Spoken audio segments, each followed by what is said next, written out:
Nesse vídeo eu vou falar sobre a possível fusão da PetroRecôncavo e da 3R. Eu vou comentar aqui os 5 pontos que eu acho essenciais nessa proposta de fusão e no final do vídeo eu falo para vocês se foi benéfica para 3R, para Recôncavo, para as duas ou para nenhuma delas. Então, se você gosta desse tipo de conteúdo, já se inscreve no canal para não perder os nossos próximos vídeos e também lembra de deixar o like que ajuda bastante o canal a crescer e a chegar a mais investidores. Ontem à noite a 3R soltou um fato relevante informando que um dos acionistas de referência deles estava propondo para eles proporem para PetroRecôncavo uma proposta de fusão. Então a primeira informação aqui é que essa proposta de fusão não partiu nem da 3R nem da Recôncavo, está partindo de um dos acionistas de referência da 3R e ela pode não ser aceita pela Recôncavo. Então a 3R possivelmente vai estudar, vai mandar essa proposta para a Recôncavo e a Recôncavo pode simplesmente recusar. E mesmo que haja uma conversa e provavelmente será aceita essa fusão, deve demorar aí entre 6 a 9 meses no mínimo, né? Então não é uma coisa para agora e pode ser que realmente não saia do papel. A gente vai discutir aqui, caso saia, o que pode acontecer com ambas empresas. Lembrando que o movimento desse envolvendo a 3R já era meio que esperado pelo mercado, então nós aqui do GA, inclusive, a gente já imaginou que isso ia acontecer mesmo com a 3R, que ia ter um movimento de consolidação no mercado júnior ali de petróleo, das júniores de petróleo.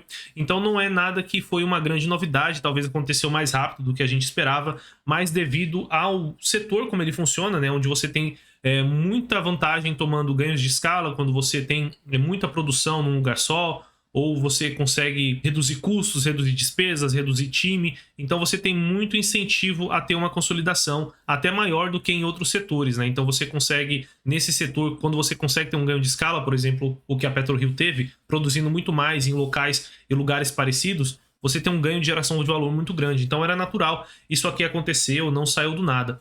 Essa empresa, que é a Maha Energy, que é um dos grandes acionistas da 3R, eles estimam uma sinergia de mais de US$ 1 bilhão caso a fusão aconteça, como eles acreditam que vai acontecer. A proposta dessa Maha Energy é que a 3R continue com a operação offshore, com os campos offshore que ficam no mar, e ela faça uma fusão apenas com os ativos onshore, com aqueles ativos que são de produção de petróleo na terra. Então a 3R continuaria listada na bolsa, os acionistas que têm a 3R continuariam com a ação da 3R e receberiam uma ação da PetroRecôncavo também, ficando com as duas. A antiga 3R seria só exploração, aliás, produção de petróleo na água, e a nova Recôncavo ficaria com todos os ativos da 3R que fossem da terra, e você receberia uma ação dela no lugar. Então agora eu quero conversar mais detalhadamente sobre essa possível fusão, por que ela pode ser boa ou por que ela não pode ser tão boa assim. Vamos conversar sobre ela. Então a proposta atual é para manter os ativos de geração offshore na mão da 3R, na gestão da 3R, então isso aqui continuaria sendo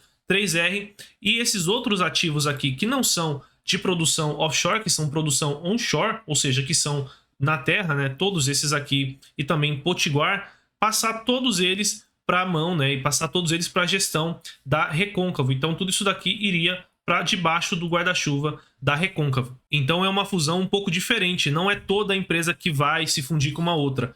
Parte da 3R vai continuar com a 3R e somente esse restante aqui, que é boa parte da empresa, mais de 70% da 3R, iria para dentro do portfólio da Recôncavo. O primeiro fato importante dessa fusão é a sinergia de localização. Então aqui é o mapa dos ativos da 3R, ela tem aqui, por exemplo, o cluster de Recôncavo, né? Imaginem porque ela chama de cluster Recôncavo, e ela tem também aqui o cluster de Potiguar, que fica aqui no Rio Grande do Norte. Ela tem também aqui Peroá e Papa-Terra, que são os campos offshore, né, que ficam no mar. Então ela tem esses campos aqui que são onshore, né? Esses dois aqui, esses dois clusters, na verdade, que são onshore, que são terrestres. E quando a gente olha o mapa dos ativos da PetroRecôncavo, a gente já entende na hora por que isso pode ser benéfico para PetroRecôncavo. Então a gente olha aqui o mapa dos ativos, vocês vão ver que ela tem aqui na Bahia também, e exatamente no Rio Grande do Norte. Quando a gente coloca um mapa ao lado do outro, fica clara aqui essa possível sinergia, né? Então aqui eles conseguem ter uma rota comercial só, eles conseguem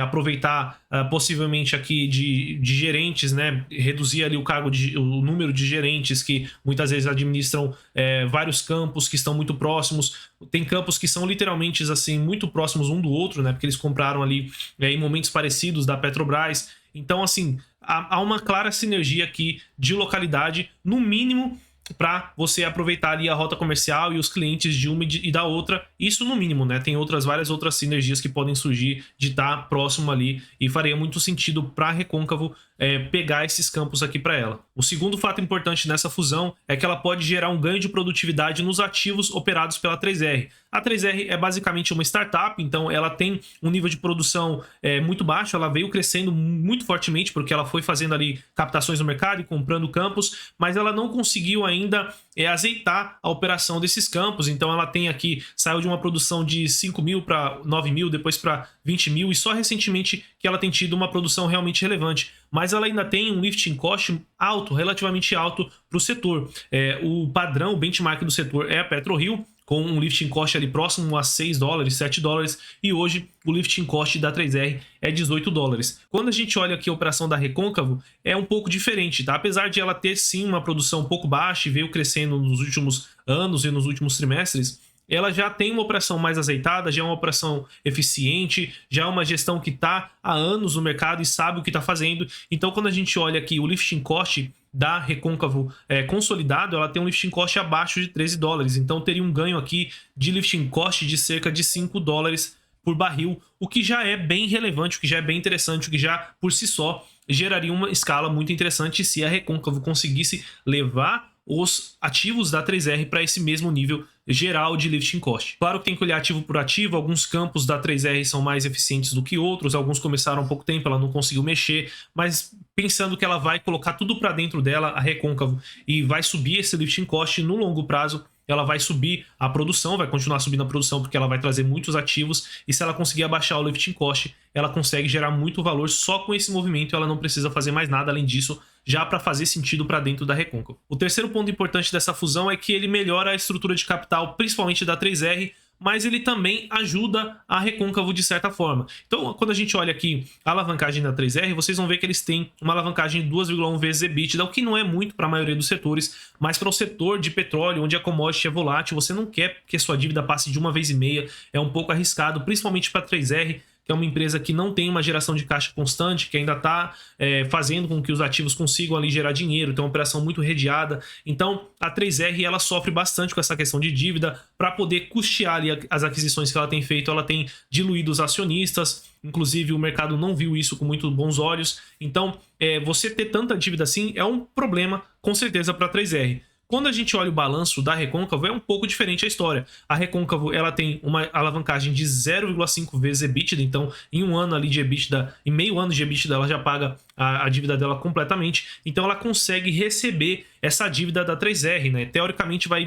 um pouco mais de $1 bilhão de dívida da 3R, vai sair da 3R e vai para a Recôncavo, e a Recôncavo consegue receber. Obviamente ela vai ficar mais alavancada no primeiro momento, mas a Recôncavo, diferente da 3R, ela já gera bastante caixa e ela conseguiria, se ela reduzisse aqui os dividendos, por exemplo, como ela pagou em 2022, ela conseguiria reduzir essa alavancagem em 1, 2 anos, conseguiria controlar essa alavancagem de uma forma muito mais saudável do que a 3R, e ao final de 2, 3 anos ela já estaria uma empresa muito mais sólida, uma empresa muito maior. A Recôncavo comenta que eles não conseguem ter acesso, por exemplo, ao mercado de bondes por conta do tamanho deles, então se eles teoricamente vão dobrar de tamanho com essa fusão, eles vão daqui a 1, 2 anos ser uma empresa muito maior, com muito mais acesso à dívida, com muito mais acesso a crédito, muito mais acesso a capital, talvez com emissões. Então, por mais que a dívida vir para dentro do balanço da Recôncavo pode parecer um pouquinho ruim, a longo prazo pode ser muito positivo para a empresa, porque ela salta de patamar e isso vai fazer mais bem do que mal para ela no longo prazo. O quarto ponto relevante aqui sobre essa fusão é que ela corrige um problema histórico aqui, recente pelo menos,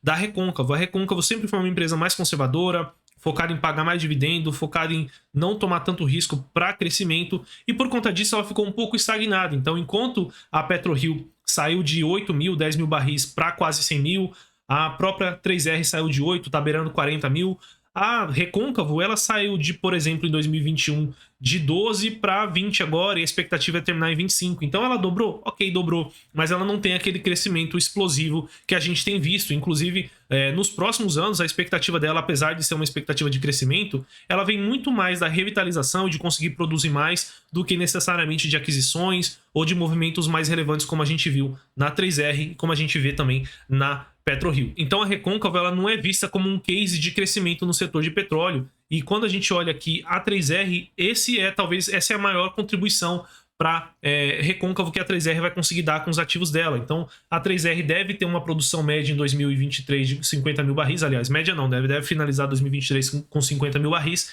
e já tem uma expectativa de chegar em 2027 com quase 100 mil barris.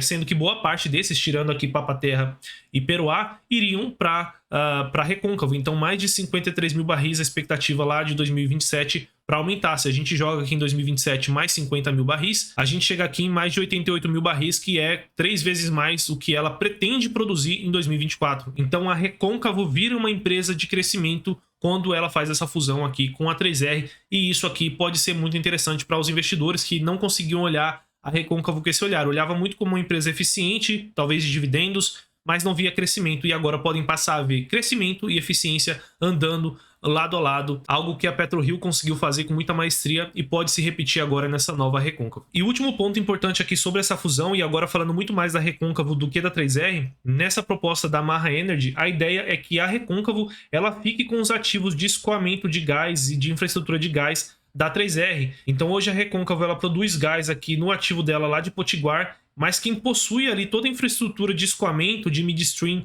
desse gás é a 3R, e eles comentam, né, que eles têm um custo muito alto para fazer esse escoamento através da 3R. Então a ideia da Maha Energy é passar esses ativos todos também para a Recôncavo, o que seria muito interessante. A Recôncavo já criou toda uma infraestrutura ali para ela verticalizar a operação dela, não só na exploração e na produção de petróleo, como também na parte de gás, e tá faltando mesmo ter essa parte aqui do midstream que tá na mão da 3R, e seria algo que seria muito mais benéfico para a 3R do que para a Recôncavo, porque a Recôncavo ela ganha bom dinheiro com isso aqui, tem uma boa rentabilidade, ela estaria entre aspas perdendo, mas faz sentido para talvez convencer ali os acionistas da Recôncavo a aceitarem essa proposta. Eles colocaram também isso daqui na mesa. Na abertura do mercado de hoje, as ações da 3R subiram mais de 14%, da Recôncavo também, só que fechou aqui a Recôncavo com uma alta de 12% e a 3R com uma alta aqui próxima a 8%. Então, claramente, o mercado interpretou que essa notícia foi mais benéfica para a Recôncavo do que para a 3R, e nisso a gente concorda, tá? Foi sim mais benéfica para a Recôncavo, ela está comprando crescimento, e ela também está comprando ali sinergias, e está comprando também principalmente aquela parte de gás ali, reduzindo o custo dela, então vai ser muito bom para a Recôncavo, mas não quer dizer que vai ser ruim para a 3R. A 3R também está ganhando, ela deve ter um upside aí de uma oferta de compra, obviamente, por esses ativos, então o mercado estimou ali um upside de cerca de 30% a 35% até o final dessa transação. Ela também vai reduzir a dívida dela, também vai poder focar, caso aconteça, vai poder focar nos ativos offshore que tem um lifting cost menor, talvez até lá a operação já vai estar mais azeitada, a 3R vai ser uma empresa com uma geração de caixa um pouco mais constante, e ela se diminui focando no offshore, para quem sabe um dia talvez se tornar uma empresa consolidadora dessa parte de offshore, sair comprando vários campos ali de offshore para tentar traçar um caminho mais parecido com o que a PetroRio traçou. E se essa fusão não sair, também não vai ser ruim para a Recôncavo nem para a 3R. A Recôncavo vai continuar a ser uma empresa rentável, com uma geração de caixa constante, com um pagamento de dividendo interessante, só que com menos crescimento. E a 3R ela vai continuar com muito potencial de crescimento, e aí falta ela conseguir ali azeitar bem a operação para poder conseguir gerar valor com esse monte de crescimento que ela tem ainda para entregar. Lembrando que ela vai sair de uma produção de 40, 50 mil para chegar ali aos 100 mil em 2027, então tem bastante potencial a 3R. Então as duas empresas não vão deixar de ganhar caso não aconteça, e também vão ganhar caso aconteça. Então a gente analisou essa transação aí com muito bons olhos e a gente gostou dessa proposta. Claro que vai mudar, deve ter alguma alteração daqui até realmente acontecer ou não acontecer, e a gente vai acompanhando e trazendo esse conteúdo aqui para o canal. Então se você quiser saber o que vai acontecer com Recôncavo, com 3R e até com outras empresas de petróleo, PetroRio, Enalta, Petrobras, se inscreve no canal para você não perder os nossos próximos vídeos, e também deixa o like aí e me fala se você investe em 3R, se você investe em Recôncavo, e se você gostou dessa proposta de fusão, ou se você achou que a 3R saiu perdendo, ou se você achou que a Recôncavo saiu perdendo. Bom, vou ficando por aqui, bons investimentos e até o próximo vídeo.